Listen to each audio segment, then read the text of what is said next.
selamat datang di podcast mahasiswa Unigran nih. Hari ini kita akan membahas topik yang lagi viral nih, yaitu tentang penyebab keracunan MBG di Jawa Tengah karena disebabkan oleh virus Escherichia coli. Nah, di sini saya namanya Fadli. Dan ini ada Bang Raja sama Bang Fatoni, lalu ada Bang Dika nih.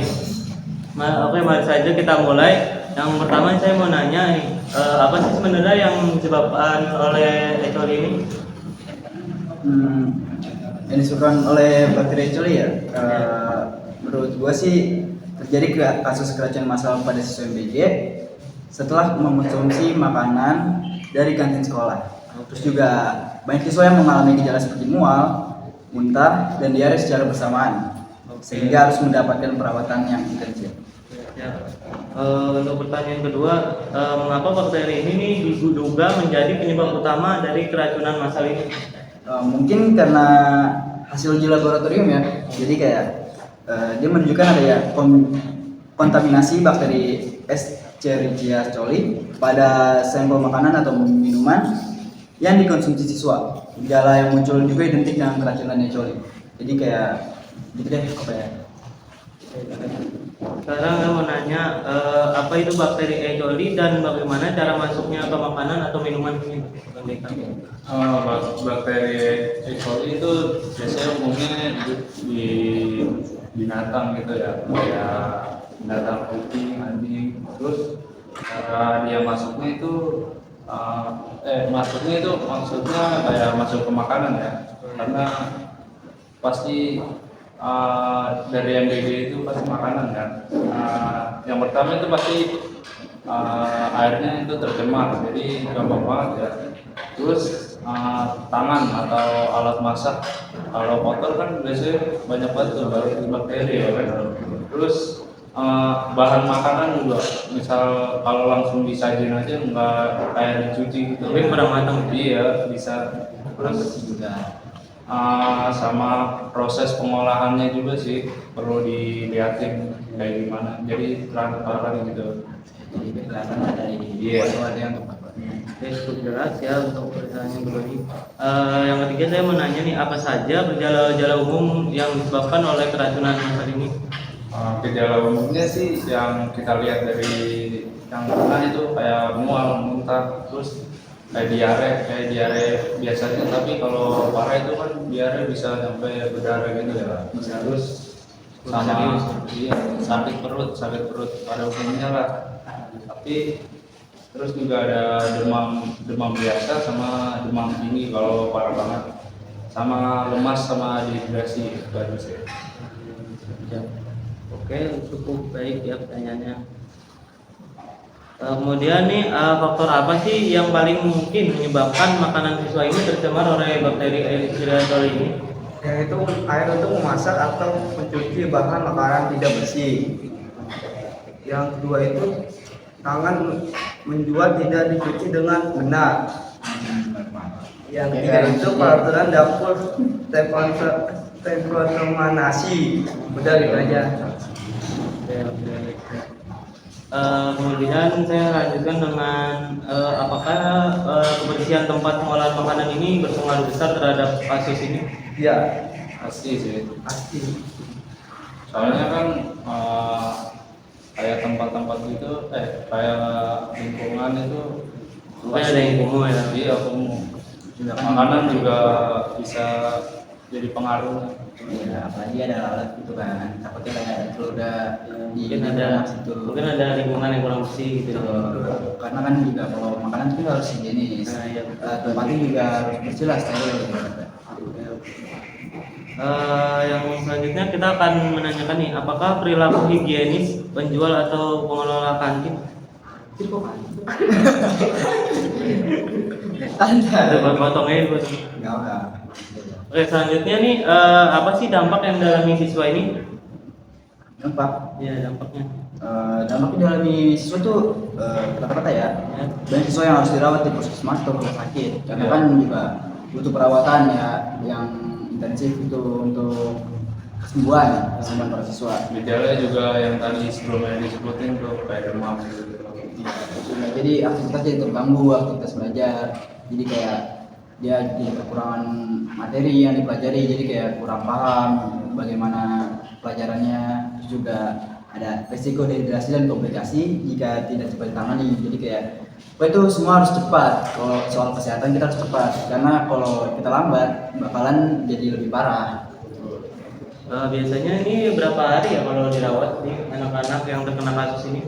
Biasanya sih kalau misalnya soal-soal begini ya, itu rata-rata 3 sampai 5 harian.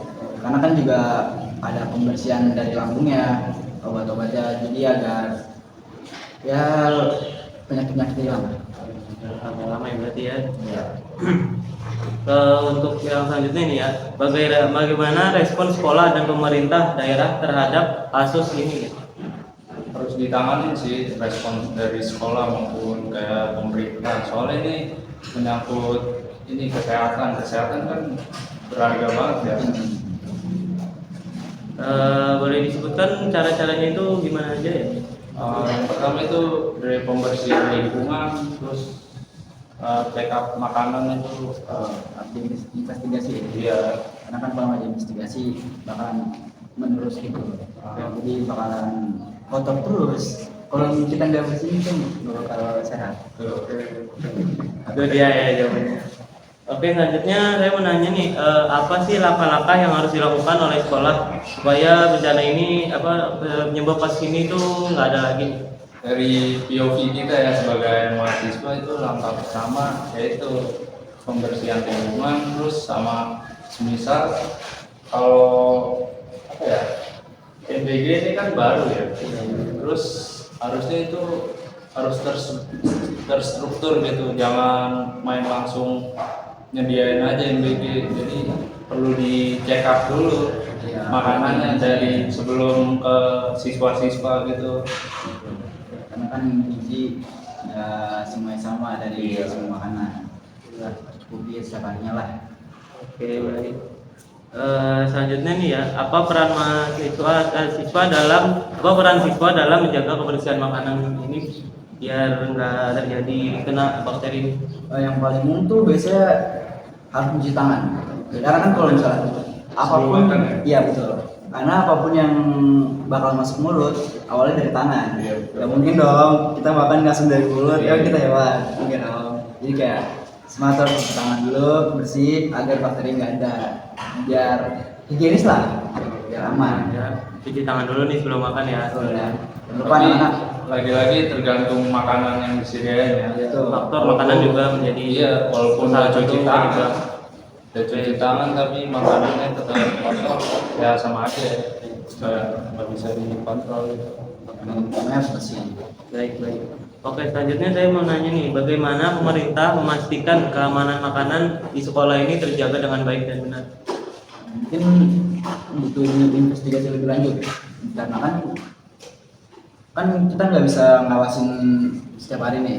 Jadi kayak ada peranan guru juga yang harus dibantu melihat bagaimana proses terjadi makanan tersebut, kayak dari awal pembuatannya, terus juga proses pembuatannya, terus juga bagaimana cara memasaknya, bagaimana murid-muridnya makan. Jadi semua harus ada apa ya namanya ya, ada planning ya, Ya banyak. hasil planningnya, Jangan langsung nyiapin aja langsung. nggak asal. Mungkin ini menjadi kasus yang harusnya tanggung jawab bagi pengelola dari ahli gizi mungkin. Iya, betul. bisa. Ahli gizi juga bisa untuk mencermati nih bagaimana makanan tersebut bisa diolah dengan baik dan benar. Oke, saya mau butuh pendapat dari Bang Raja nih. Menurut Bang Raja nih tanggapannya apa ya tentang kasus ini? Mungkin agar lebih perhatian kesehatan ya, kebersihan juga, kebersihan dan kesehatan. Karena kan kalau misalnya begitu terus program MBG itu bakalan jelek namanya. Jadi kayak ke depan banyak orang yang tidak mau makan MBG tersebut dikarenakan banyak kasus-kasus terjadi seperti ini. Terutama kayak kemarin tuh kan daging hiu dijadiin lauk. Kan kalau misalnya benar, kalau misalnya dia di proses yang nggak benar dia, itu bakalan pasti ada kuman yang nggak bisa Iya, harus diolah dicerna. gitu. Betul. Apalagi kan hiu goreng kan gak lucu banget. Kayak nggak lazim gitu loh makanannya, kayak aneh gitu lah. Makanya kita harus memperhatikan bagaimana apa yang harus Makanan dimakan diolah gitu. Betul. Itu aja sih mungkin. Selanjutnya nih saya mau tanya sama Bang Fatoni nih. Bang Fatoni nih ya, menurut Bang Fatoni nih tanggapannya apa nih tentang kasus ini yang terjadi? Itu harus jaga kebersihan dapurnya, harus Jaga lingkungan. iya harus jaga lingkungannya yang di dapur. Udah itu aja. Sekarang menurut Bang Deka nih, gimana nih tanggapannya tentang kasus ini? Menurut saya ini kasus yang ini ya harus ditanggapin ya. Soalnya ini kasus gede banget. Serius ya? Kayak semisal MBG itu kan dulu dipandangnya sama Presiden Prabowo, dia udah janjiin kan MBG. Pasti yang lain ngelihatnya itu bakal makanan yang enak ya, kayak ya Makanan bagus, sehat dan ya sehat, bergizi. Tapi pas dari dijalanin jadi rusak banget gitu ya. banyak yang mungkin pengelolaannya ya. Iya, pengelola, terus juga nggak kayak yang kita bayangin. Misal kan kayak di kayak di Korea gitu, Korea kan juga ngejalanin makanan gratis bagi siswa-siswa kan, pernah lihat ya. Nah itu saya lihat wah enak banget tuh. Tapi pas udah kejadian jadi berantakan banget MBG ya. Iya kayak nasi kotak nggak sih ini Iya, kayak ada gitu. jadi kayak begitu. Apalagi kayak mie ayam kemarin tuh mie ayam jadi Ah. bergizi kayak agak nggak cocok gitu ya.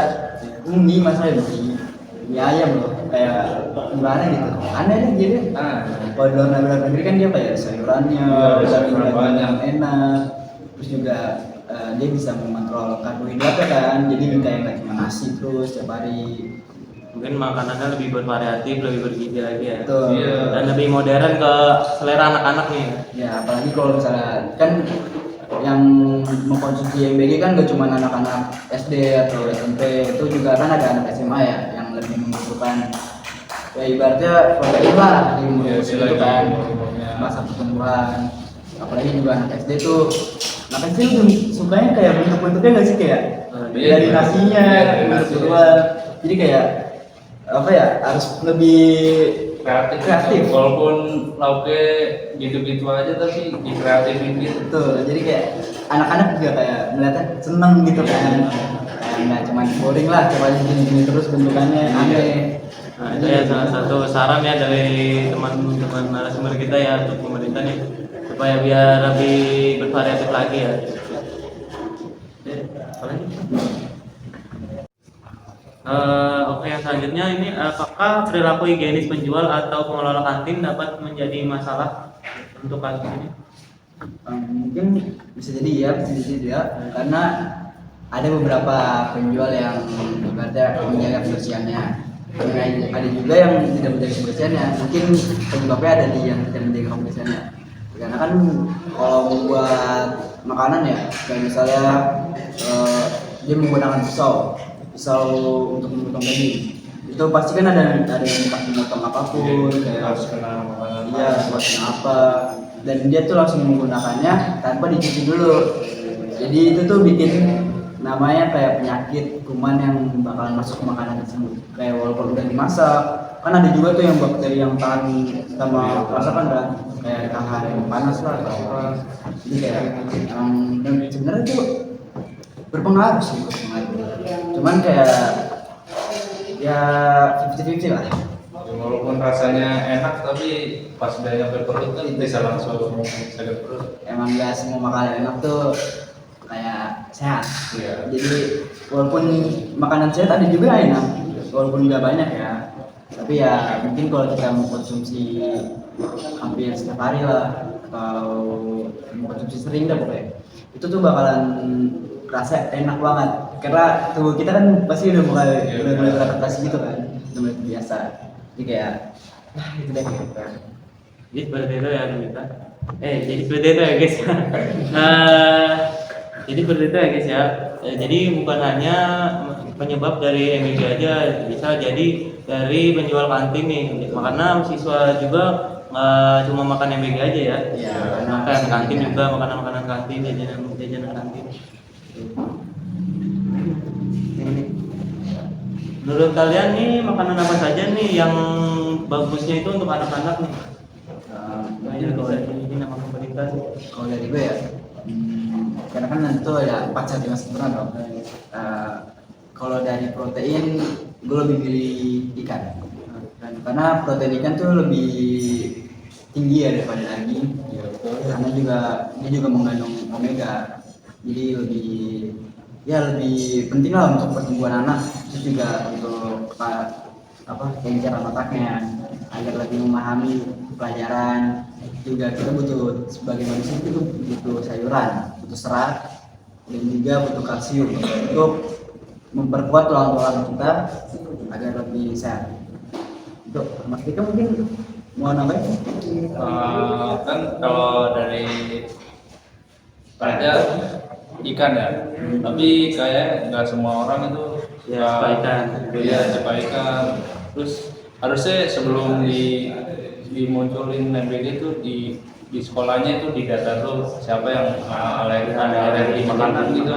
Jadi bisa terstruktur gitu. Misal ada anak yang vegan gitu, itu juga bisa dilakukan juga.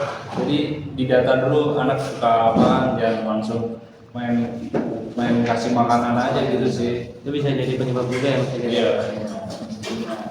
Karena kan sebenarnya vegan ada nggak sih? Nanti kita Seperti itu ada juga yang seperti itu. Iya. Cuman kan kita butuh daging sebagai protein untuk melanjutkan. Dan dagingnya bisa diganti tahu mungkin protein seperti Enggak, itu tuh aneh, beda. Protein hewani dan protein nabati itu beda. Iya sih. Jadi sering makanan MBG seperti sederhana aja kayak tahu tempe gitu. Kalau untuk protein nabati mungkin ya bisa jadi. Karena kan Ditingkatkan lagi lah jenis proteinnya ya. tapi kan ada juga yang nggak suka tahu atau tempe. Nah ya itu untuk anak-anak pasti nggak suka. Nah itu jadi MBG-nya jadi opsi lain. Jadi misalnya bawa makanan dari rumah, MBG tambahin aja lah. Take away ya. Iya. Buat untuk orang tuanya sering ya. Cuma ditambahin ke lauk makanannya gitu. Itu juga harus ngadain voting nggak sih untuk makan ini, karena kan kayak tadi yang Mas udah bilang nggak semuanya suka ikan, nggak semuanya suka ayam atau yang lain. Jadi kayak kita harus voting nih apa yang harus dimasak hari ini atau bulan ini, karena kan juga apa ya, Anak-anak pasti bosan ya. betul bosan. Karena kan juga kalau misalnya makan itu tempur, kita sebagai orang dewasa pun bakal bosan nggak sih. Jadi kayak harus yang lebih bervariasi lah. Ya, lebih suka ini anak-anak itu. Betul, balik lagi ke tadi Anak-anak zaman sekarang. kita harus Ya, tapi mungkin kayak kasus ini tuh udah nggak booming nggak sih? Karena kan udah beberapa bulan yang lalu juga lah ini terjadi ya. Sebenarnya ada lagi kasus baru. Mungkin kita bakalan bahas di next episode kali ya. Ya, tutup Padli. Mungkin ada yang mau tambahin dari Padli? ayo kita ngapain? Maaf Pak. Apa Ya ya? aja. Kalau nggak ada ya udah. Mungkin ini menjadi mungkin ini menjadi perhatian serius ya, karena kasus MBG yang menjadi keracunan ini jadi turun nih kasusnya. Masih ada kayak diolok-olokin di TikTok gitu. Masih Trauma sama MBG, ada meme-nya gitu. trauma Iya, ada terus tenggelam. Iya, karena ada kasus baru tuh yang bisa. Mana yang benernya ya? Oke, terima kasih untuk teman-teman narasumber kita yang sudah hadir di sini ya untuk menyampaikan diskusinya nih mengenai kasus penyebab keracunan MBG di Jawa Tengah dengan penyebab kasus dengan penyebab bakteri yang disebabkan oleh bakteri E. coli ini. Oke, semoga pembahasan kita mengenai kasus keracunan MBG ini menjadi kaitannya dengan MBG dengan bakteri E. coli ini menjadi wawasan baru bagi kita semua, terutama dalam menjaga kesehatan dan keamanan lingkungan sekolah dan makanan. Oke, cukup sekian aja dari saya. Wassalamualaikum warahmatullahi wabarakatuh. Dadah. Ya.